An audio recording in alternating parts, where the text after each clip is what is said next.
Upfront on the Voice of America. My name is Jackson Vunganyi. Thank you to all our listeners and viewers wherever you are around the world. Today in the studio here, right here, Studio 4.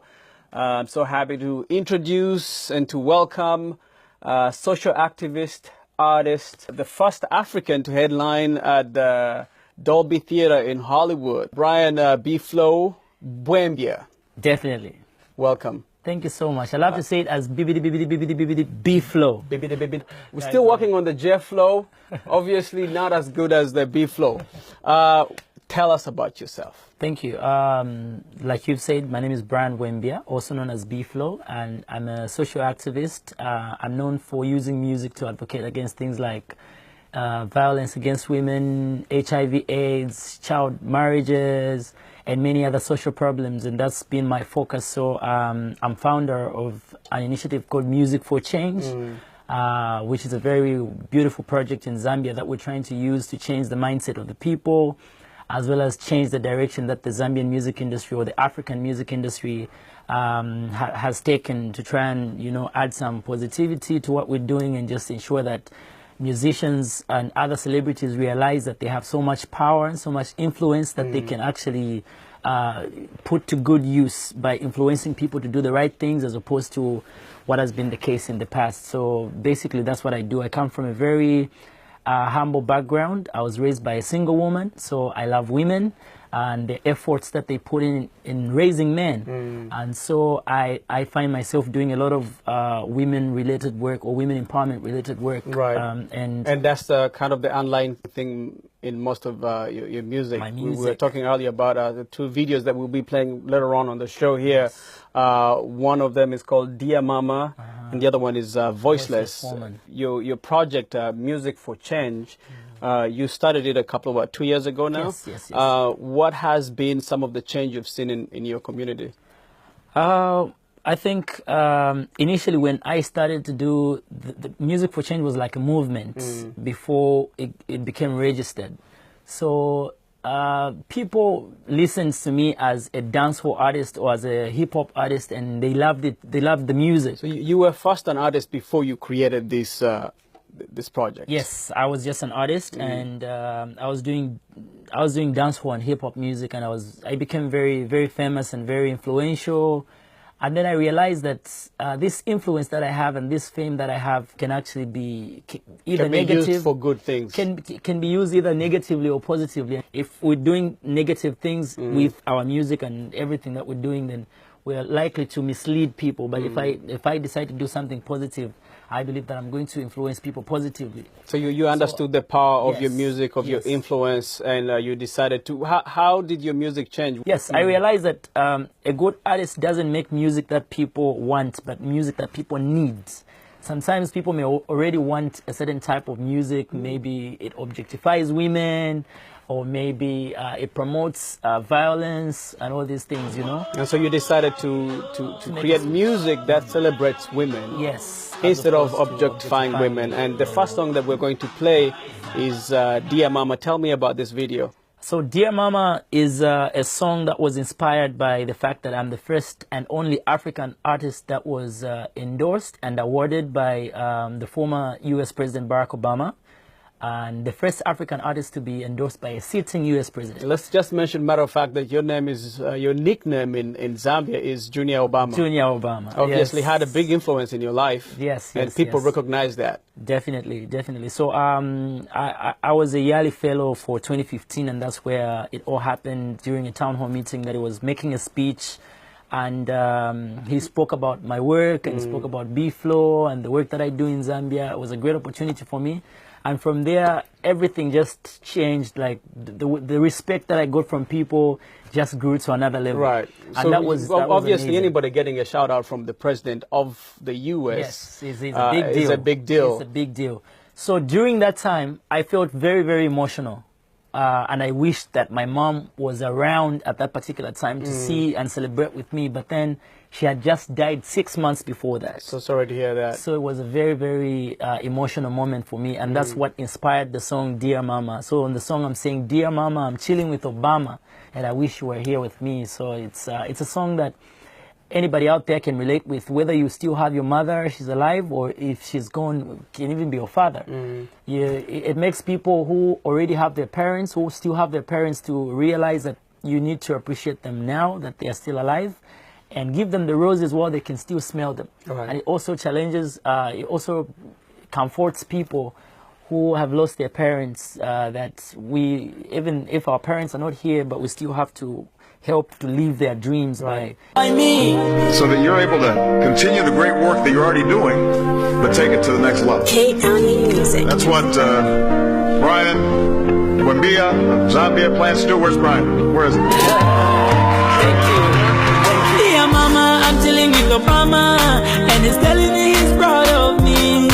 Oh mama, I'm dining with kings and queens, and I wish you were here with me. Mama, you the genesis of my story. Why should you be absent in victory? Mama, you the genesis of my story, but why should you be absent in victory? So Brian uses music to advocate against things like gender-based violence and to educate youth on HIV/AIDS. Mama, remember all the struggles back in Kabwe, but you told me blessings will come my way. I promised you me I go work and pray.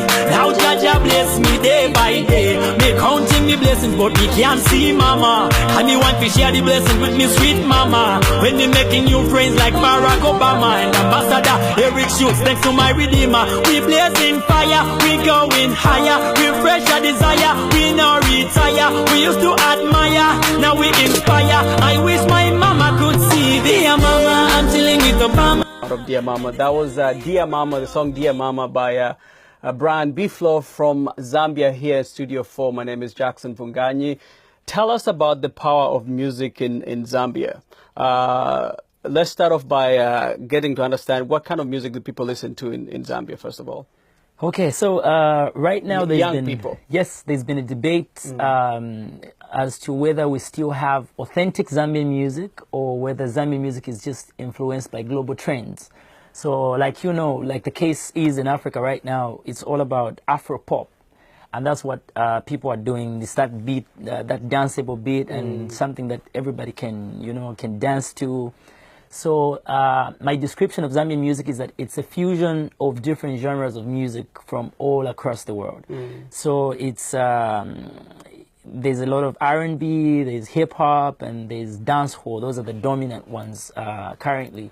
And then the original Zambian music that we used to have is called Kalindula music. Kalindula, very traditional, almost similar to rumba, but it had its own original Zambian sounds. Yeah. Do you fuse some of the elements of Kalindula into your music? Yes. I actually coined something I call Kali dancehall, which is like a combination of Kalindula and dancehall. Right. Dancehall from the Caribbean, but obviously you know that everything that is done in the Caribbean was influenced originated by from the Africa. continent. Yes. So that's your Afrobeat, I guess. Exactly. It is, it is the Zambian Afrobeat. Yes. Or bongo flava. Yes. So if I said dancehall, I usually say Zam dancehall. Yeah. So you're starting that movement, that name. He was a huge. Let's talk about your recent tour with Common and Queen Latifah on the continent. How was that? How did you get to tour with two big superstars of that magnitude? And where did you go? Where did you tour? Oh yeah, so we toured parts of Southern Africa. Then we also toured parts of the United States, New York and Los Angeles. Yeah. So how did that come up? Like I mentioned to you before the interview started, that I'm a Goodwill ambassador for about 10 global organizations, including the biggest HIV/AIDS advocacy organization in the world, and that's AIDS Healthcare Foundation. So with AIDS Healthcare Foundation, we do a number of projects, including the 20 by 20 campaign, where we're talking about reaching out to 20 million people by the year 2020 and making sure that people get tested, and those that are infected or have HIV positive actually have access to treatment. So another campaign that we've been doing is called Keep the Promise. Keep the Promise. And Keep the Promise is a reminder to world leaders to keep their promise to fund HIV/AIDS prevention, as they did in the beginning when it was discovered that there was this scourge in the world.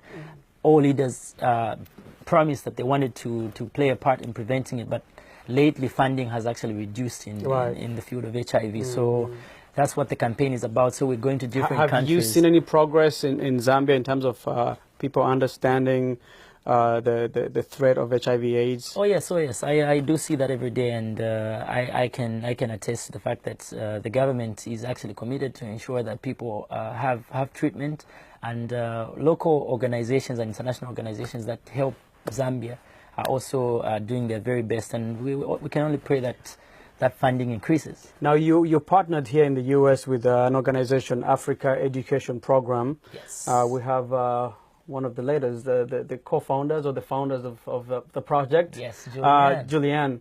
Julianne, you want to come through the camera a little bit so people can see who you yes. are? Keep rolling, guys. Keep rolling. Yes. Julianne. I just wanted people to see who Julianne is. Yeah. You can go. Thank you, Julianne. What are some of the issues that some of the overlapping issues between, say, a young person in Zambia and an American high school student? Well, access to quality education and also sponsorship. Yeah, I know that as compared to the situation here in the U.S., in my country, a lot of young people lack sponsorship to be able to go to good schools and get that good education. And especially after high school, going to college is really, really hard. It's not easy for. It's not affordable. Yeah, it's not affordable. It's pretty expensive. So, and does government help subsidize some of the students? Well, at high school level, it's pretty expensive. At primary level, it's quite manageable. Because do you have universal primary education? Yeah. Okay. But so going to high school, access to education, the costs are really high. They're not able to afford. Yes, and university is even worse. Yeah. Yeah. And that's how the partnership comes between the African Education Program, which is a U.S. founded organization, and ourselves, Music for Change, where we're working together to tell the world about the African Education Program and the help that they are offering to underprivileged or less privileged children and youth in my country, in Zambia and other parts of Africa. They've been amazing in finding sponsorship for orphans and vulnerable children, and that just touches my heart, and that's why I'm so excited to be part of the tour that we're doing of the U.S. And this tour is about celebrating 10 years of their positive impact in Africa, of the African Education Program's impact in my country and other countries, including Tanzania, where they're doing amazing work. So we're touring. Well, what are some of the specific things that they do in Zambia? They give out textbooks, they give sponsorship and funding to students? Exactly. So they also find sponsors for specific children, even youth who can go up to university, and they have great testimonies and great stories of people that have actually graduated and are now working and running very big companies and heading very big companies. So that's really, really encouraging. So I'm passionate about education myself because I didn't have it easy. It was very, very difficult. You were obviously raised by a single mother. Woman. Right. Yes. So it was hard to get that education. So coming from that background where I was in and out of class, I did not have uniforms. Sometimes I am really passionate to make sure that I see other people not go through what I went through, and that's why I'm so excited with what the African Education Program is doing. And your story is a story of countless, thousands, millions of young Africans around the continent. Exactly. And it's amazing that you decided to take on that as a platform, understanding how important education is. There's obviously all these kinds of debates of whether young people on the continent are receiving the right kind of education. I get your point. Well, they're not getting African education. They're getting international education, Western education. Yeah, that's what they're getting. But do you feel there's a problem, though? There's a need to reform the type of education? Definitely. My personal opinion is that it's very, very important to make people learn something that is within their that will help them environment, something that will be applicable to what they're doing, because their context. We don't want to struggle after you graduate, but you can't apply the things that you know, or you try to apply them, but they're not working. So I think an African problem also needs an African solution. So we need that. Which is, given their solution is an African education, African-centric oriented education. Yes. Let's play your second video, Voiceless Woman. what is it about this video that speaks to the experiences of African women in general? It's something very similar to some of the themes that the African Education Program focuses on, which is against child marriages and against child sexual abuse. So there's a part on the song where I talk about an uncle who's given the responsibility to raise a child actually starts to abuse her sexually. And there's also the aspect of physical abuse on this song, Voiceless Woman. And on this song, I'm just trying to be a mouthpiece and to amplify the voices of women as they cry for opportunities to become part of the decision-making processes, to become part of the leadership of companies and nations. Yeah, so Voiceless Woman is like me saying she's been a voiceless woman, but it's time that we gave her a voice. A bright future. She worked so hard, she was like a real soldier. But you see, this life can be so hard sometimes. Her modern father died in just one night. I still remember that bad incident when them died in that accident. A little girl easy looking at the time, waiting for mommy and daddy to return. When the young girl picked up the phone, she was told that the parents were gone. Could not believe that she was left alone, to be kept by the uncle. Mandeva uncle onani bebatika, batenga mwana shuwa kumukatakata. Vamugula no muonongela future, adwala matenda bamutwaliza. Voiceless woman, uyu mukazi ya butika. She's a voiceless woman, uyu mukazi ya butika. Pretty, pretty woman, don't you cry. Never, never worry, it's alright. Pretty, pretty woman, don't cry. Lila, I'll be your voice. Welcome back. This is Upfront on the Voice of America. My name is Jackson Vunganyi. As we come to the end of our conversation today with Brian B-Flow, Zambian artist. We just watched his video, by the way, Voiceless Woman. Just beautiful video. Thanks, man. Tell me some of the challenges as we wind down. Some of the challenges a musician faces in Zambia. Oh, plenty, plenty. One of them is sponsorship. Finding a record deal or a record label that can produce your album and also help you to duplicate your copies and sell them. Finding the right people that will be able to connect you to platforms that will be able to spread your music internationally, like iTunes, and you still make money from there. Another challenge is piracy. It's big, and people still use CDs in my country, but then the pirated CDs They don't buy the CDs, they duplicate them from... and people buy pirated copies because they are cheaper on the streets. Are there any laws or regulations that your parliament is working on to The laws are mitigate? actually there. The laws are actually there. We do have intellectual property units of the police service. Unfortunately, I feel that sometimes the enforcement is not there, but the laws are definitely there. So those are some of the challenges that artists face, and many others. Do some of the programs you have with these young people in Zambia involve them actually participating in some sort of music program?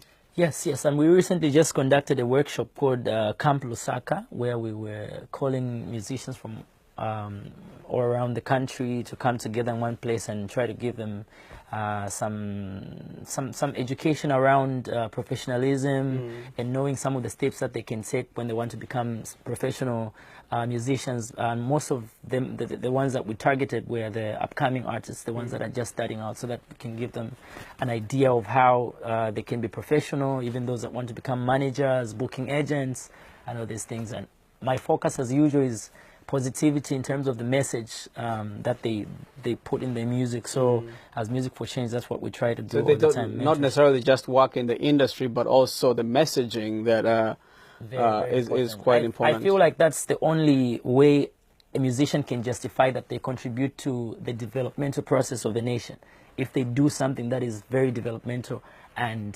life-changing. Brian B. Flow right here up front on the Voice of America in Studio 4. We thank you very much for coming through, man. Thank you very much, Great Jackson. job. And, you know, we wish you the very best in whatever endeavors you're undertaking right now. Really appreciate really proud the of platform. the work that you're doing on the continent with young people. Thank you for having me, and thanks to the Voice of America. Big up.